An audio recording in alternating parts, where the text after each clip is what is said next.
Thank you so much for that lovely introduction. I really appreciate it. And thank you so much to Project House Europe and to the Rachel Carson Center for the time to really immerse myself in this work and the opportunity that I've had to exchange with other scholars. This has already been so incredibly valuable, and I'm so thankful for this opportunity. So just a couple of notes as we get started. You're going to hear me say we a lot throughout this presentation, not I. And so when I do, I'm referring to the team. This really is a team venture here, and we've got such an amazing group. I'm so thankful to have them by my side. So that's the we. Also, in addition to the coffee today, you may have noticed there's actually some Pyrenean sheep cheese back there in a little Tupperware container with some spears. I was actually really inspired by Catherine Bush's workshop, sensory writing workshop, last week or the week before, to try and bring you a little bit more into the sensory experience of this place. So make sure you try that if it is up your alley. Okay, so we'll get started, but before I get to the actual research, I want to tell a little bit of a story. I want to talk about how we got to where we are, because I think it's ultimately really important for understanding where we're going and how we're doing it. Okay. So I've worked in the Basque province of Sul for what is getting scarily close to 20 years now. As you heard, I'm an anthropologist, so I lived here from about beginning of 2006 to mid-2007 as I was doing field work for my dissertation. So I did my dissertation on the implementation of Natura 2000, which you might be aware of. It was very strongly resisted in this area. And I finished that up in 2008. And so since that time, I continued to go back to this place, and I brought my family whenever it was possible. So you can see my daughter is up there in the top left in the stroller. So that was 2011. At that point, I'd already known those boys for 5 years. So I've really kind of been with these people as they're growing up. Just next to it is last summer. So these people have really become my friends. And just speaking from a research standpoint, with that deep time in a place, you really begin to understand how people change, right? How their thinking, their perceptions, their values change over their lifetime, and now even over generations. And so that theme of change and of evolution, that started to become really important for what we wanted to do next, which was to start thinking longer term and to start thinking about the future. So also from a research standpoint, those deep relationships open up real possibility to do truly collaborative work. So as we heard, there's a lot of attention being given now to participatory approaches, to co-production of knowledge with the people that we work with. And I will tell you, it is not easy, okay? Or at least it's not easy to do it right, or even to know what right is. So these people are very busy. It is not their job to hang around all day and talk to me. It's not their job to help design my research. So it requires a lot of trust, not just in each other, but also in the process, and that the process will result in something that's valuable. And it requires the ability and the willingness to be really honest with each other about what we can and cannot expect, and about what we can and cannot give. But even though it's hard, it is incredibly rewarding. So after one particularly thought-provoking trip to Sul, I called up a few people to see if they might be game for putting together a project that would really center on the people of Sul and their priorities. Okay, so I reached out to Brian Burke. He's an economic anthropologist at Appalachian State University. We'd first worked together on a long-term ecological research project in the southeastern US. And to Anne Sudrill, who is an anthropologist at CNRS. And we'd first met when she was in the US doing a postdoc with my PhD advisor. And Brian and I subsequently participated in a project that Anne led, looking at how people observe and perceive climate change through the lens of biodiversity. And that project, which was called PIAF, included fieldwork in France and the US, but also Zimbabwe and Cameroon. And as part of that project, Brian and I had written about different ways of seeing the environment in Appalachia. So specifically how newcomers and long-term residents of a place actually observe different types of environmental change, and how that opens up opportunities for complementarity when it comes to addressing climate change. And we were really eager to kind of stick with that theme, but push it farther and really explore opportunities to think about adaptation to climate change and climate action. And of course, I really wanted to get back to doing field work in the Basque Country, so we got the band back together, so to speak. We got some funding from the Thomas Jefferson Fund, which is a joint venture of the FACE Foundation and the French Embassy, and then also from the U.S. National Science Foundation. And that was to work on developing our research questions together with the pastoralists. In May of 2019, we brought some U.S. farmers and researchers to the French Basque Country. We spent about a week touring farms, talking to each other about different farming systems, and laying out the big questions and challenges that farmers in both places are confronting. And it was really important to us that the farmers not just help collect data or just help kind of make sense of what we were seeing, but that they actually had an opportunity to drive the research agenda, that they helped decide what the questions would be. So in the course of this, we learned about marketing strategies, we talked in depth about policies that affect farming, we talked about climate change, we talked about the future. In October, we brought the Basque and French farmers to the US. And we did a lot of the same things, farm tours and exchanges. And this was really important not only for what we learned, but also for establishing a team dynamic and really letting everyone feel and assert that we all had different and complementary expertise. So, for example, at one small dairy farm, Brian was horrified at what he saw as the condition of the cattle. But one of our French shepherds had actually come from a dairy cattle family. And she walked us through really what one would look for in assessing condition. And she concluded that the cattle were actually extremely well cared for and in very good condition, and Brian was just looking at the wrong things.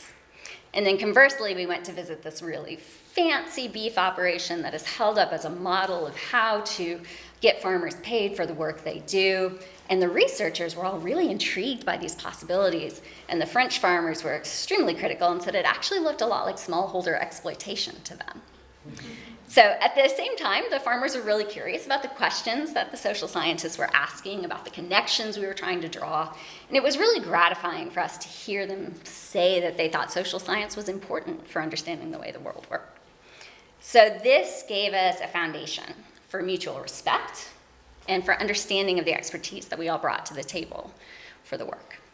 But it wasn't all work, and this is really important. We spent a lot of time team building and just doing social activities. We hiked, we made meals together, we shared the same cabins, and we stayed up late talking, and we built the kind of trust that's necessary for an endeavor like this. And we really started to dig into this idea of understanding farming in these places as systems, with all of their mutually constituent, mutually influencing parts, and to hone in on what our research questions should be. So it took a lot of work for us to start seeing eye to eye. We often found ourselves talking at very different scales. But when we finally got kind of on the same page, what one of the farmers said, Pierre, he said, oh, so what we really need to be asking is, what does this place look like in 30 years? Are there farms and are there farmers? And so thus we were thrust into the business of divination. Now, of course, we couldn't pose the question like that in a grant proposal. We had to science it up a little bit, and we'll talk about that in a moment. But for now, I want to stick with this idea of what will Sewell look like in 30 years? And importantly, why should anyone care beyond Sewell? So our research takes place in the context of global pastoralism, which is extraordinarily important for landscape and biodiversity conservation, livelihoods, preservation of cultural heritage, and climate resilience. Pastoralism, as you can see, is widespread across the globe, and it supports somewhere between 50 million and 500 million people. So to define pastoralism, I'll draw from the Food and Agricultural Organization. A couple key components: it's both a food production system and a way of life. It engages mobility as a strategy for nourishing livestock, and it specializes in recognizing and taking advantage of variability. So it's important to note that pastoralism is often a very effective use of marginal lands, And pastoral systems are recognized as being particularly adaptive to environmental change and well-suited to managing uncertainty. These pastoral systems are often based on knowledge and collective governance institutions that have really been built through centuries of human nature interaction. And so they offer not just critical knowledge and information about the environment today, but more importantly, this experience and capacity for flexibility and for adaptation. So sometimes pastoralism is equated with other livestock agriculture systems, but it's important to recognize that most of these mobile pastoral systems are fairly low input and low impact, and in some cases they're actually quite comparable to wild herbivores in terms of the ecosystem services they render and their greenhouse gas impact. So this quote here is important to take a look at. In many cases, a significant portion of the greenhouse gas emissions of a transhuman system would persist if these grazing lands were rewilded. So globally, though, pastoralism is, of course, facing a range of challenges: climate change, socio-political threats like land privatization, seeing conflict over resources. But as we think about doing everything we can to muster resources for the defense of our planetary well-being, we really need evidence-based strategies to protect pastoral systems and the deep knowledge and adaptive capacity that they contain. But why do this in Sul? So this region is facing many of the same issues as other pastoral systems worldwide, but it remains relatively robust. So it has one of the highest rates of new farmer installations, new farmers taking over the farm, of anywhere in Europe. And so we wanted to see what we could learn here that might then be transferable to other places. And let's talk a little bit about the study region. Sul is on the northern Basque country. It's one of the 3 French Basque provinces. It's the most isolated, most traditional of the 3. It's got about 15,000 residents. Farms here are pretty small, smaller than the average in France, about 40 hectares. Most either have dairy sheep, beef cattle, or a mix of the two. There's also some horse rearing, a little bit of goat, and some very limited dairy cattle farming as well. And more than half of these farms practice transhumance. So they graze their animals on the high mountain commons during the summer and return them to private farms in the valley during the winter. Those summer grazing lands are not privately owned. They are owned in a status of indivision by all of the people of Sul, and animal raisers have rights to pasture their sheep and cattle and horses there. And the commons in Sul is about 14,000 hectares, so it's a pretty significant chunk of land. Sheep are a bit of a special case. You must have a share in one of these pastoral groups organized around one of these cabins or kailars in order to bring sheep up to the mountains. So in this photo, there's different spray paint schemes that you see. They're different herds. And so historically, each of these kailars had what's called a règlement intérieur, most of them still do actually, that describes the roles and the responsibilities that the participating shepherds have, including how many sheep you must bring, how many days you have to spend at the cabin, what share of the cheese you can expect at the end of the season. And then all of that is sort of organized by a syndicate, and representatives from each village make collective decisions about when the high pasture will be open for the season, about burning and wood harvesting, about water management, bringing water up, and also how to make use of EU subsidies and how to distribute those to the farmers. So you have this very complex, multi-level system of governance that involves these shepherd groups, the syndicate, the French state, and the EU. But the commons management regime here actually predates even the formation of that syndicate. It was first codified in 1520 in the Coutume de Sul, so more than 250 years before the modern French state. So you can see in the photo on the right what the farmers are working with. They've got these narrow valleys that are hemmed in by mountains. That's what largely drove the development of transhumance in this region. And today it's both that natural environment and traditions that have kept farm sizes fairly small and encouraged the continuation of transhumance. This small farm system is also both created and depended upon mutual aid and collective action. So that includes labor rotations up in those mountain cabins to ensure oversight of the flocks and ensure milking, and also structured reciprocity in the villages and several forms of farming cooperatives. As I mentioned before, the region is indeed facing challenges. You can see a pretty steep decline in the number of active pastoral groups. So decline in the number of farms and farmers, a little bit more of a transition to intensive agriculture. Socially, there's less interest in farming as a profession for a lot of reasons. There are a lot of demographic changes. We no longer have families of 10, 12, 15 children. European agricultural and environmental policies are strongly influential in this region. Environmentally, we're seeing increases in average temperatures and changes in rainfall patterns. So we're seeing both more drought and flooding, seeing encroachment by non-desirable plant species and higher pest and parasite loads. So in recent years, drought has even got bad enough that the syndicate has hauled water up to those mountain pastures, which is not typical. So what's going on here that's helping keep it relatively strong? That's a big part of what we're going to be investigating over the next several years. But I do want to mention that there have been concerted efforts at cultural and economic revitalization here. So EU subsidies have facilitated putting milking machines actually up in those mountain cabins, which has encouraged people not only to continue milking in the mountain, but to start again, which is huge.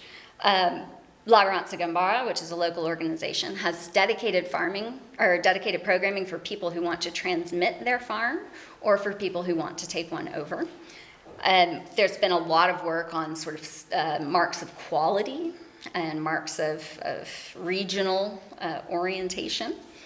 And individuals and groups and farmers have gotten really savvy about their marketing as well. Okay, so that brings us to the actual research. Our work is funded by the U.S. National Science Foundation under a program that's called Dynamics of Integrated Socio-Environmental Systems, or DISIS. And what's pretty unique about our project is that it's led by social scientists. That's not the norm in this funding program. And so over the next several years, we'll be working together with the people of Sewell to understand what are the most critical elements of this place and this system, kind of what makes it tick. And then we want to understand what the likely future scenarios are. So given what we know about where climate is headed, and given what we know about what likely public policies are coming down the pike, we want to try and understand what this place might look like in the future. And while there will certainly be plenty of academic outputs from this work and some transferable knowledge about how to support pastoral systems more broadly, what's really interesting to me is that we're going to be developing scenarios that the people of Sewell can use as discussion tools to make proactive choices for the futures that they want. This is the conceptual model that we're starting from. And we could spend a long time on this, but we don't have a long time, so we won't. I do want to point out just kind of one chain of relations as an example. So let's talk about fire. Most of these grazing lands are burned every year or every couple of years. Doing that requires a lot of environmental knowledge and savoir-faire, and whether and how it happens depends on the transmission of that knowledge and on local, regional, national, and supranational environmental policy, which is in turn dependent in part on public opinion. But it also depends on the availability of people to help. This is not something you do by yourself. So it depends on social relationships. And ultimately then, whether and how it happens influences vegetative composition, soil characteristics. So if we see a decline in burning, whether due to policy changes or social demographic changes, that'll lead to the growth of more woody species, less pasture, change in soil conditions. That will change how much carbon the landscape sequesters. And it'll also affect how much work it takes to farm and the flexibility that a farmer has to negotiate good and bad years. And so we can see possible feedback loops here, where fewer farmers leads to less burning leads to more difficulty farming, which leads to fewer farmers over the long run. And those are the kinds of interdependencies that we're interested in learning. Okay, so doing that, trying to put this whole picture together requires a team, and a big one. On the left here, you have our steering committee, And then on the bottom are local partners from the syndicate and from Labranza Gambara. We have a suite of anthropologists and geographers. And then we have ecologists, biologists, chemists, and climate modelers. So this is the full team for the moment for the DICES project. It's a lot. All right, so I want to walk through the participatory aspects of the project with a little more depth and then skate a little bit more lightly over the other aspects of the project. So first, our steering committee, you saw on the prior slide, those are farmers at different career stages with different stories. Right? So Pierre is running the farm that's been in his family for centuries. Benyat is a Basque, but he was not born to farming parents. He had to kind of start farming from scratch. And then Hélène is not actually Basque at all. She established herself in the region after coming from the exterior. So these three folks are key to ensuring that things like our sampling protocols, our interview questions, the ways that we analyze data, and the ways it's all eventually used comports with their values and their perspectives. So they've also helped do things like interview our postdoc candidates, and they just provide general advice and guidance. And one thing I think is important to note is we do compensate them for this. So we wrote this into the grant that there is a stipend for the steering committee members, because as I said before, this is not their job, and we're asking a lot of them. So throughout the project, we're also running participatory workshops. Those are largely to pin down the model features, the different components and relationships between them, and to help us refine and validate the modeling results. But they're also a way for us to stay in touch with a broader group of folks and just get feedback on whether this project is going in a direction that's useful to them. And what all of this is driving towards is, again, that construction of a few likely scenarios, given different climate and policy directions, that will facilitate discussions amongst the people of Sewell so they can decide where they want to go and how they want to get there. So just a little snippet from a participatory workshop we ran last year. We did 2 exercises, one looking at the important things influencing the future of farming, and a second where they laid out kind of the timeline of the most influential events or developments in the region over the past 100 years. One thing that was kind of interesting, though not surprising, all the young folks in the room went to the features, all the older folks in the room went to the timeline. We did make them switch after and provide some feedback. And then I also just want to point out that one sticky note I've included alone, the feminization of the work. That's becoming a really important theme that we're seeing, how many more women are getting involved in farming, and it's, I think, going to end up being pretty critical to transmission in this region. So we're also engaging in more traditional ethnographic research. We are interviewing 6 pairs of retiring and beginning farmers to follow them for 5 years in their transmission process to kind of see what knowledges and practices are being transmitted and how, to see what elements are critical for successful transmission. We're looking at some failed cases as well to kind of flesh that out. And we're doing sort of more general interviews with 18 farmers every year over the course of the project. And of course, we would not leave out the bread and butter of the anthropologist. Lots of participant observation. We go to farms and mountain pastures. We work in offices. We go to public meetings, et cetera, et cetera.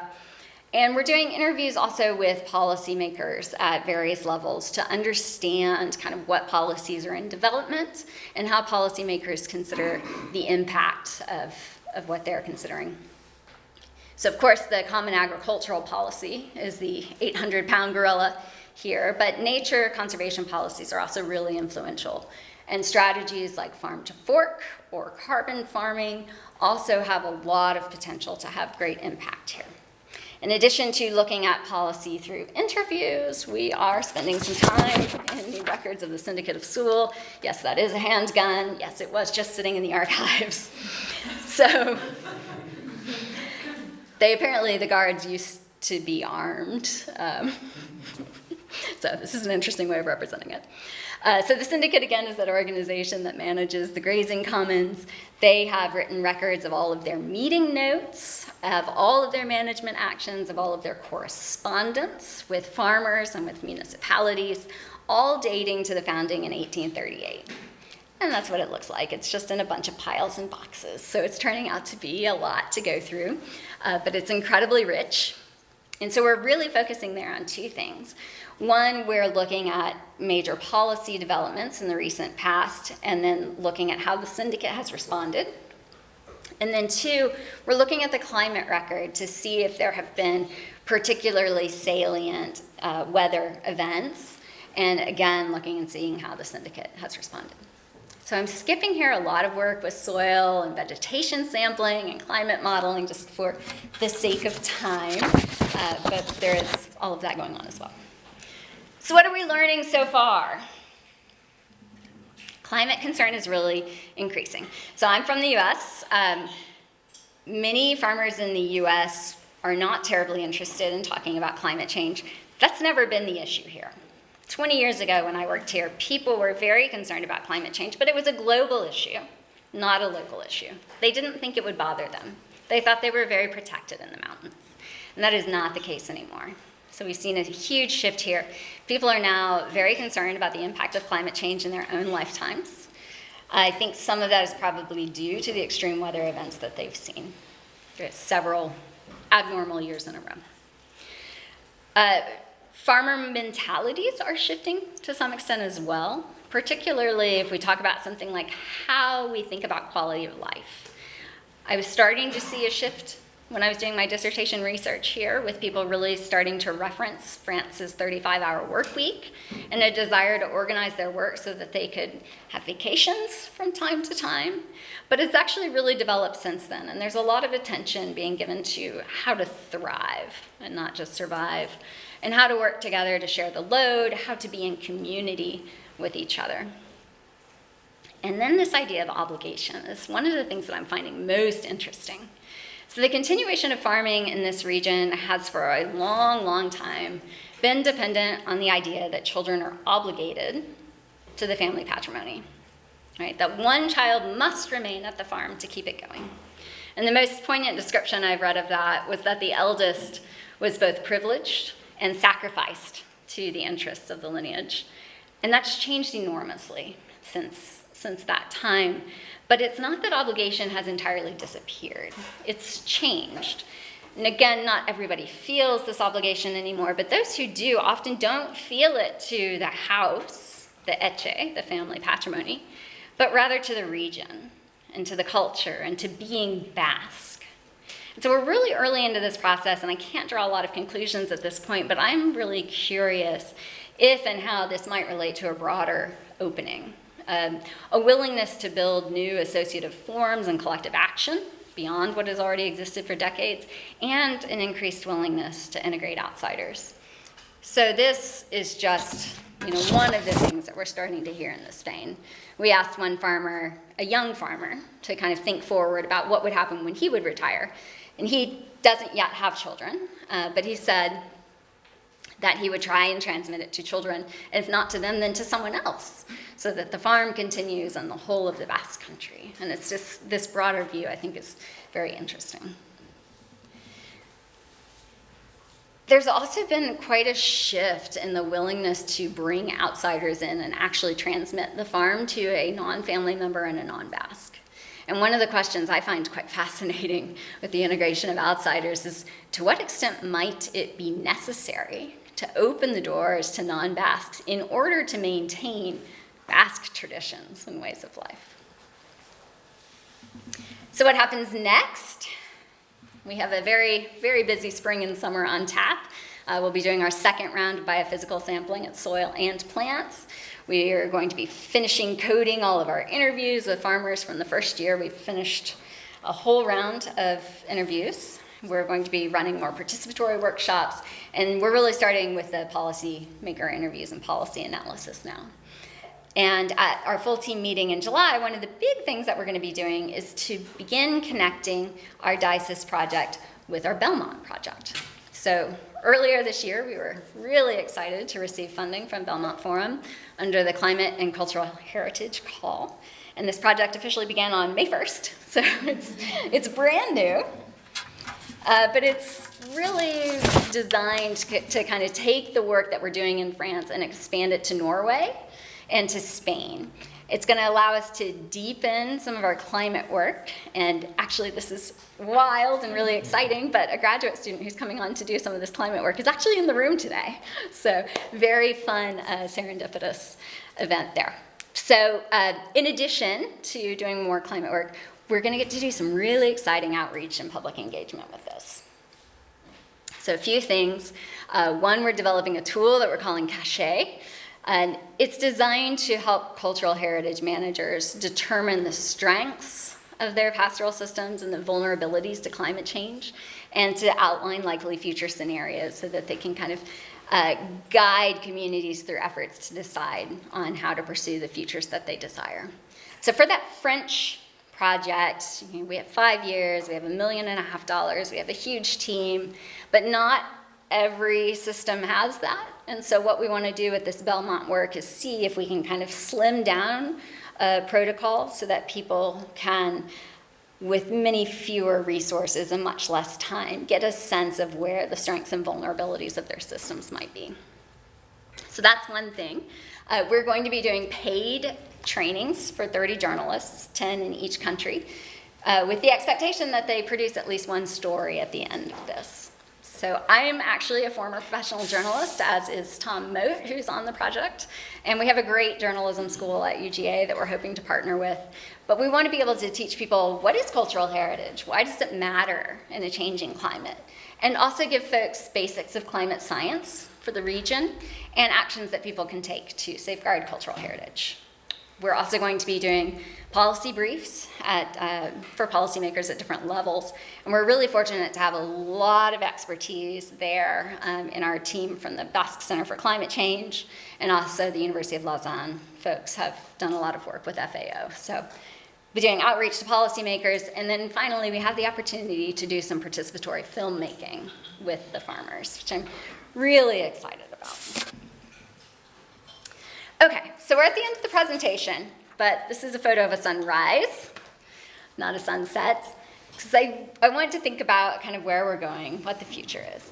What we're trying to do with this project, and I really think of both Diocese and Belmont as one project, is to really look to new futures and to help people navigate toward those futures that they choose. And I think this is a really critical contribution of the social sciences and humanities to climate work. We're thinking about who we are and who we want to be. And we're taking all of this experiential knowledge and scholarship and giving it shape and giving it to people in a form that gives them some agency in the climate crisis, with the goal of empowering them to imagine. So with that, I want to acknowledge all of the generous support that we've received and invite you to keep in touch. So we have a brand new Instagram for the project that I'm excited about. The QR codes for the website. You can find me on the site formerly known as Twitter, and always by email. So thank you.